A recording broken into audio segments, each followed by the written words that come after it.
Hello दोस्तों, आप सभी का स्वागत है हमारे डर की दास्तान यूट्यूब चैनल में, जहां आपको अनकही और अनसुनी कहानियां सुनने को मिलती हैं। अगर आपको हमारी कहानियां पसंद आती हैं तो हमारे चैनल को सब्सक्राइब जरूर करें। ये एक सच्ची और खौफनाक कहानी है। पाकिस्तान के रावलपिंडी शहर के पुराने इलाके में एक छोटा सा 2 मंजिला घर था। बाहर से देखने पर वह बिल्कुल आम घर लगता था, लेकिन उसके चारों ओर एक अजीब सी खामोशी हमेशा छाई रहती थी। उस घर में 5 लोग रहते थे। परिवार के मुखिया असलम अपनी छोटी सी इलेक्ट्रॉनिक्स की दुकान चलाते थे। उनकी पत्नी सना एक सुलझी हुई और परिवार का पूरा ध्यान रखने वाली महिला थीं। उनके 2 बच्चे थे, 14 साल की आयशा और 9 साल का चंचल लड़का चिंटू। घर में सबसे बड़ी थीं दादी अमीना, जिनकी उम्र लगभग 70 साल थी। उन्होंने अपनी जिंदगी में बहुत उतार चढ़ाव देखे थे और अक्सर बच्चों को पुरानी रहस्यमयी कहानियां सुनाया करती थीं।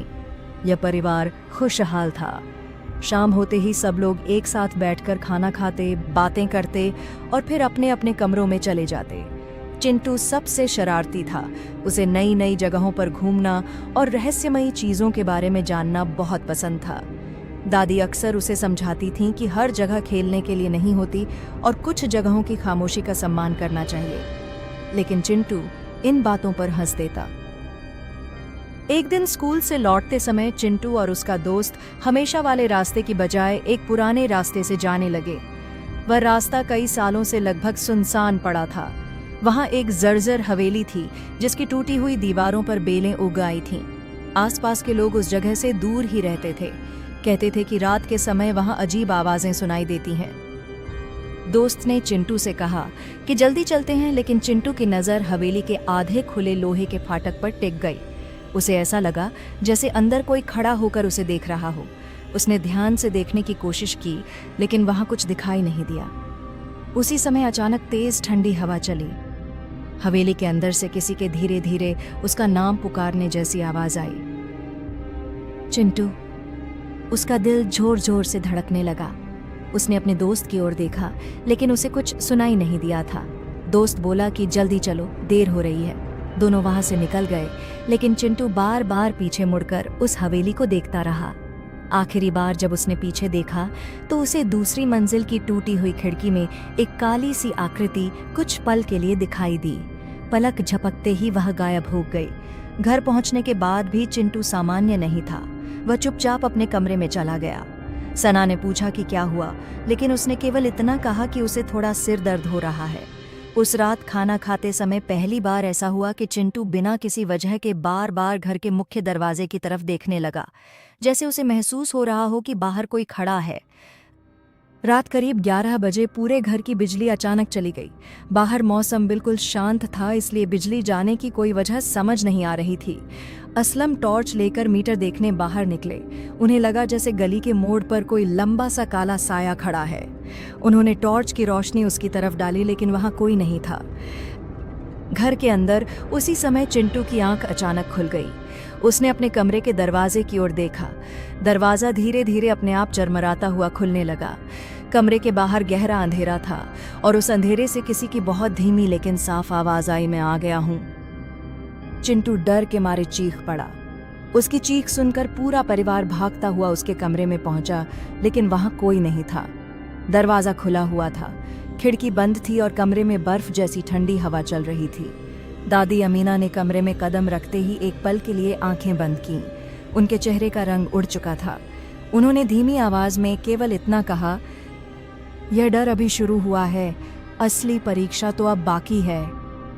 चिंटू की चीख सुनकर पूरा परिवार उसके कमरे में आ गया, लेकिन कमरे में कोई नहीं था। केवल बर्फ जैसी ठंडी हवा पूरे कमरे में घूम रही थी और ऐसा लग रहा था जैसे अभी कुछ देर पहले वहां कोई मौजूद था। असलम ने पूरे घर की अच्छी तरह तलाशी ली। हर कमरा, हर खिड़की, हर दरवाजा देखा, लेकिन किसी इंसान का कोई निशान नहीं मिला। सना ने डरते हुए चिंटू को गले लगा लिया, लेकिन चिंटू लगातार कमरे के दरवाजे की तरफ देख रहा था। उसकी आंखों में ऐसा डर था जैसा पहले कभी किसी ने नहीं देखा था। दादी अमीना बिना कुछ बोले धीरे धीरे कमरे के हर कोने को देखने लगी। फिर उन्होंने बहुत धीमी आवाज में कहा, यह जगह अब पहले जैसी नहीं रही। सुबह होने तक किसी की आंख नहीं लगी। अगले दिन सबने कोशिश की कि पिछली रात की घटना को भूल जाएं, लेकिन चिंटू बिल्कुल बदल चुका था।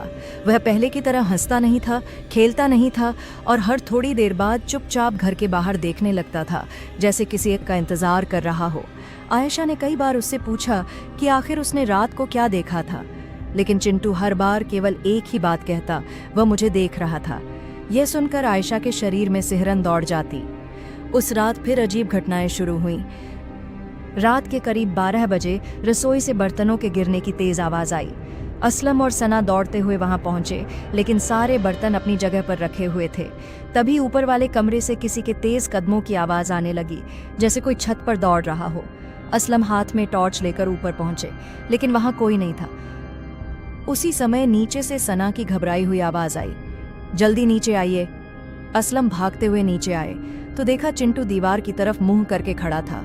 वह बहुत धीमी आवाज में किसी से बातें कर रहा था। सना ने उसका कंधा पकड़ा तो वह धीरे धीरे पलटा। उसकी आंखें लाल थीं और चेहरे पर अजीब सी मुस्कान थी। उसने ऐसी आवाज में कहा जो उसकी अपनी नहीं लग रही थी, वह यही है। इतना कहते ही वह अचानक बेहोश होकर जमीन पर गिर पड़ा। पूरा परिवार घबरा गया। दादी अमीना ने तुरंत चिंटू के माथे पर हाथ रखा। उनका हाथ छूते ही उन्होंने महसूस किया कि उसका शरीर बर्फ से भी ज्यादा ठंडा हो चुका था। उसी समय पूरे घर की सारी लाइटें अपने आप जलने और बुझने लगीं। दरवाजे जोर जोर से हिलने लगे, खिड़कियों के शीशे कांपने लगे और फिर पूरे घर में एक बहुत डरावनी हंसी गूंज उठी। वह हंसी किसी एक इंसान की नहीं थी। ऐसा लग रहा था जैसे अंधेरे में कई आवाजें एक साथ हंस रही हों। असलम ने हिम्मत करके मुख्य दरवाजा खोला।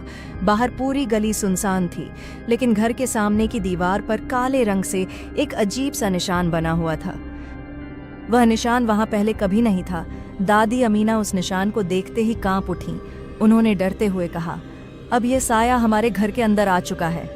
सुबह की पहली किरण के साथ ही पूरे घर में अजीब सी खामोशी फैल गई।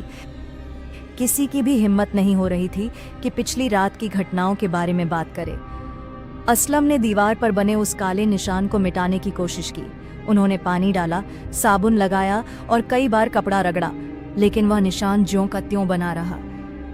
जितना उसे मिटाने की कोशिश की जाती, वह उतना ही गहरा दिखाई देने लगता। दादी अमीना दूर खड़ी यह सब देख रही थीं। उन्होंने धीरे से कहा, कुछ निशान हाथों से नहीं मिटते। यह सुनकर असलम के चेहरे का रंग उड़ गया। उधर चिंटू अपने कमरे के एक कोने में चुपचाप बैठा था। उसकी नज़र लगातार खाली दीवार पर टिकी हुई थी। अचानक वह मुस्कुराने लगा। आयशा ने पूछा, तुम किसे देख रहे हो? चिंटू ने बिना उसकी तरफ देखे कहा, वह यहीं बैठा है। वह कह रहा है कि अब कोई हमें अलग नहीं कर सकता। यह सुनते ही आयशा डरकर पीछे हट गई। उसी शाम सना रसोई में खाना बना रही थीं। तभी उन्हें लगा जैसे किसी ने उनके कान के बिल्कुल पास आकर बहुत धीरे से उनका नाम लिया। उन्होंने तुरंत पीछे मुड़कर देखा, लेकिन वहां कोई नहीं था। अगले ही पल रसोई की सारी प्लेटें अपने आप नीचे गिर गईं। सना जोर से चीख पड़ी। पूरा परिवार दौड़कर वहां पहुंचा, लेकिन जमीन पर गिरी प्लेटों में से एक भी टूटी नहीं थी, जैसे किसी ने उन्हें जानबूझकर धीरे से रखा हो। उस रात किसी ने सोने की कोशिश नहीं की। सभी लोग एक ही कमरे में बैठ गए। बाहर तेज हवा चल रही थी। अचानक घर की छत से किसी भारी चीज के घसीटे जाने की आवाज आने लगी। धीरे धीरे वह आवाज सीढ़ियों की तरफ बढ़ने लगी। फिर ऐसा लगा जैसे कोई सीढ़ियां उतर रहा हो। एक कदम, फिर दूसरा कदम, फिर तीसरा कदम। हर कदम के साथ आवाज और पास आती जा रही थी। सभी की सांसें रुक गईं। सीढ़ियों से उतरकर वह आवाज कमरे के बाहर आकर रुक गई। दरवाजे के नीचे से किसी काले धुएं जैसी परछाई अंदर आने लगीं। कमरे का तापमान अचानक बहुत नीचे गिर गया। दादी अमीना कांपती हुई आवाज में दुआ पढ़ने लगीं। उसी समय दरवाजे पर 3 जोरदार चोटें पड़ीं, लेकिन किसी में भी दरवाजा खोलने की हिम्मत नहीं थी। कुछ देर बाद सब कुछ शांत हो गया। असलम ने धीरे से दरवाजा खोला। बाहर कोई नहीं था, लेकिन फर्श पर छोटे छोटे गीले पैरों के निशान बने हुए थे। वह निशान कमरे से बाहर नहीं, बल्कि कमरे के अंदर की तरफ जा रहे थे। सबकी नजर एक साथ पीछे घूमी। चिंटू अपने बिस्तर पर बैठा था। उसके चेहरे पर वही अजीब मुस्कान थी। उसने बहुत धीमी आवाज में कहा, वह अब इस घर से कभी नहीं जाएगा। पूरे घर में अब हर कोई डर के साए में जीने लगा था। असलम ने फैसला किया कि वह इस रहस्य का सच जानकर रहेगा। अगली सुबह वह उस पुराने इलाके के सबसे बुजुर्ग आदमी से मिलने गया। बुजुर्ग ने असलम की पूरी बात ध्यान से सुनी। जब उसने हवेली का नाम सुना तो उसके चेहरे का रंग बदल गया। वह कुछ देर तक चुप रहा, फिर उसने धीमी आवाज में कहा, उस जगह के पास बहुत साल पहले एक भयानक हादसा हुआ था। उस दिन के बाद से वहां अजीब घटनाएं होने लगीं। कई लोगों ने वहां पर काली परछाई देखने का दावा किया। जो भी बिना वजह उस जगह के पास ज्यादा देर रुकता था, उसके साथ अनहोनी होने लगती थी। असलम के पैरों तले जमीन खिसक गई। उसने पूछा, अब मेरे परिवार को कैसे बचाया जा सकता है? बुजुर्ग ने कुछ पल सोचने के बाद कहा, शहर से थोड़ी दूर एक बुजुर्ग पीर बाबा रहते हैं। लोग कहते हैं कि उन्हें रूहानी इल्म की गहरी समझ है। वह डरे हुए लोगों की हिम्मत बढ़ाते हैं और मुश्किल समय में उनकी रहनुमाई करते हैं। अगर कोई उम्मीद है तो शायद वही है। असलम तुरंत घर लौट आया। उसने सारी बात परिवार को बताई। दादी अमीना ने बिना देर किए वहां जाने की हामी भर दी। लेकिन उसी रात हालात पहले से भी ज्यादा डरावने हो गए। आधी रात के समय चिंटू अचानक बिस्तर से उठा। उसकी आंखें बंद थीं, फिर भी वह धीरे धीरे चलता हुआ घर के आंगन में पहुंच गया। पूरा परिवार उसके पीछे भागा। चिंटू आंगन के बीचों बीच खड़ा हो गया। उसने अपना सिर आसमान की तरफ उठाया, फिर उसकी आवाज बदल गई।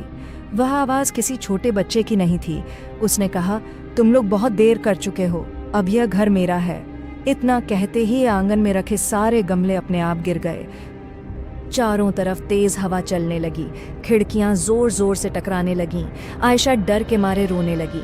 सना ने चिंटू को पकड़ने की कोशिश की, लेकिन जैसे ही उन्होंने उसका हाथ पकड़ा, उन्हें ऐसा लगा जैसे बर्फ का ठंडा पत्थर छू लिया हो। अचानक चिंटू जोर से हंसा। उसकी हंसी पूरे घर में गूंजने लगी। फिर वह एकदम शांत होकर जमीन पर गिर पड़ा। कुछ पल बाद उसकी आंखें खुलीं। इस बार वह सामान्य दिखाई दे रहा था। उसे याद ही नहीं था कि अभी कुछ देर पहले क्या हुआ था। दादी अमीना ने कांपती हुई आवाज में कहा, अब हमें और देर नहीं करनी चाहिए। सुबह होते ही हम पीर बाबा के पास जाएंगे। उसी समय घर के बाहर से किसी के धीरे धीरे चलने की आवाज आई। असलम ने खिड़की से बाहर देखा। सड़क बिल्कुल खाली थी, लेकिन घर के दरवाजे पर काली राख से एक नया निशान बना हुआ था और उसके ठीक नीचे किसी ने उंगली से केवल 3 शब्द लिखे थे, मैं फिर आऊंगा।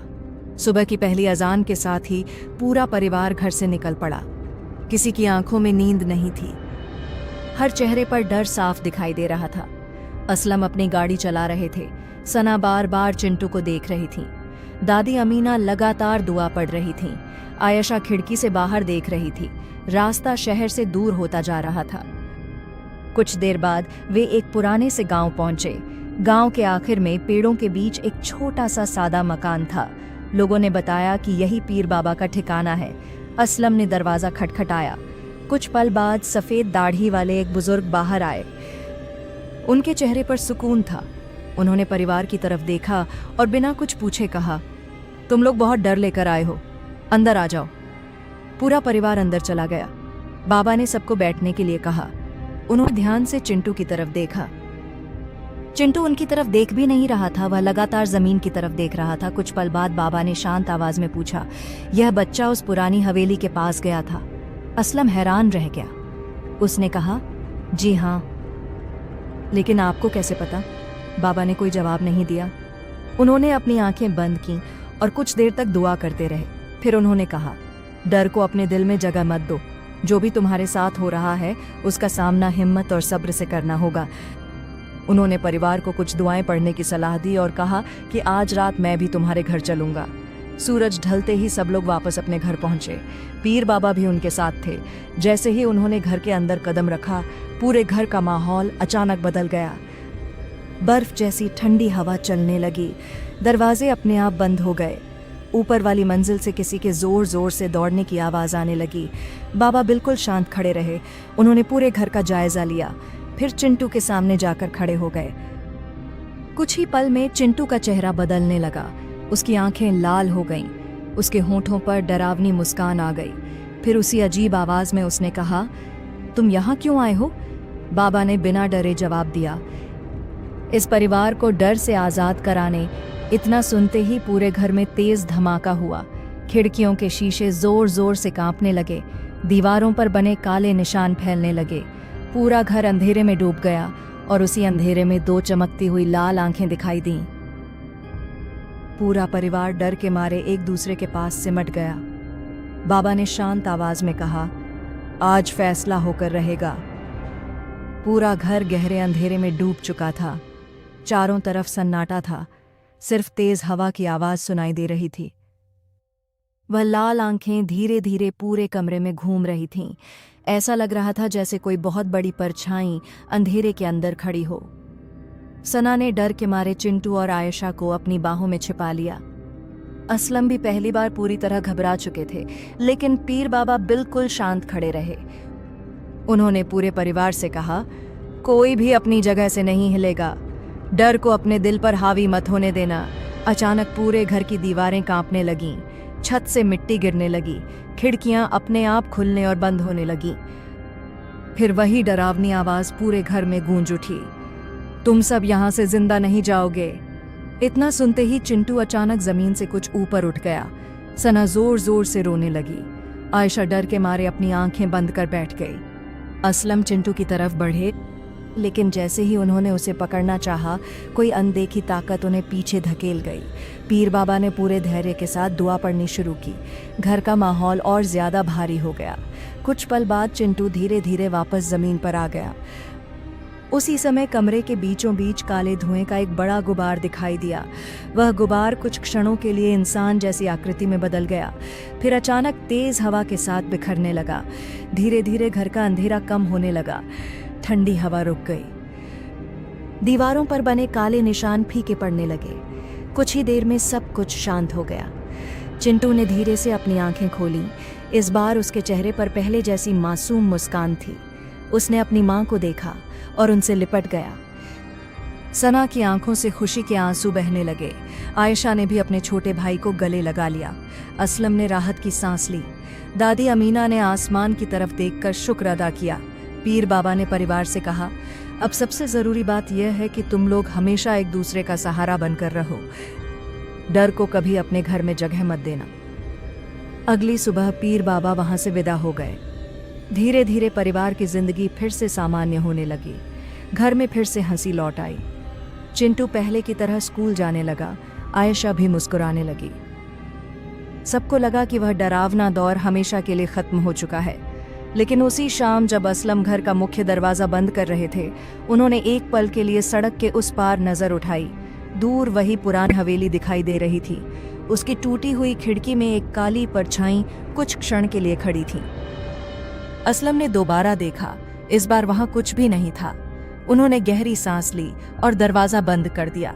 शायद वह केवल एक वहम था या शायद कोई राज अब भी उस पुरानी हवेली के अंधेरे में छिपा हुआ था।